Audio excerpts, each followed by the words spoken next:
Foreign Affairs Chief Teodoro Locsin is tempted to withdraw from the UN Human Rights Council after the organization adopted Iceland's resolution seeking a probe on the alleged extrajudicial killings in the country.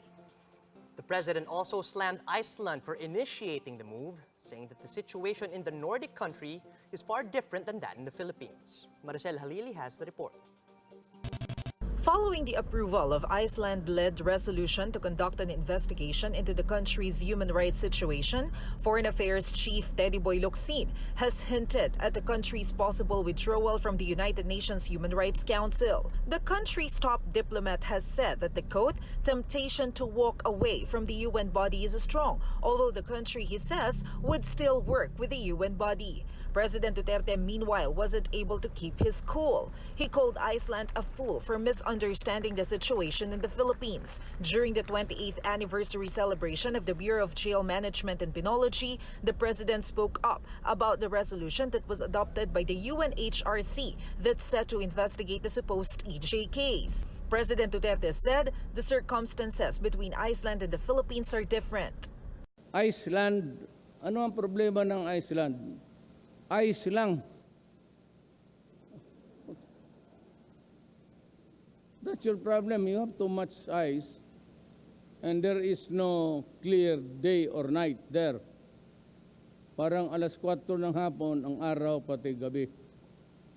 So you can understand why there is no crime, there is no policeman either, and they just go about eating ice.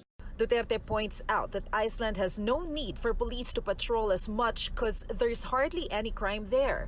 At the same time, the president once again took a swipe at his critics. He particularly trained his sights on detained Senator Laila de Lima, who remains a vocal critic of the administration's campaign against illegal drugs. They don't understand the social, economic, political problems of the Philippines. At saka nakikita nila na dito ihulog.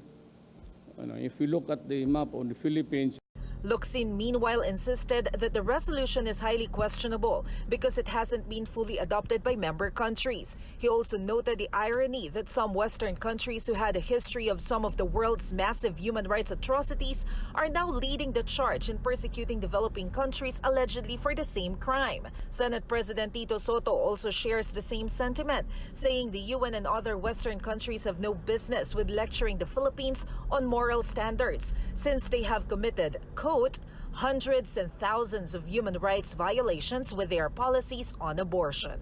For News 5, Maricel Halili, we are One News.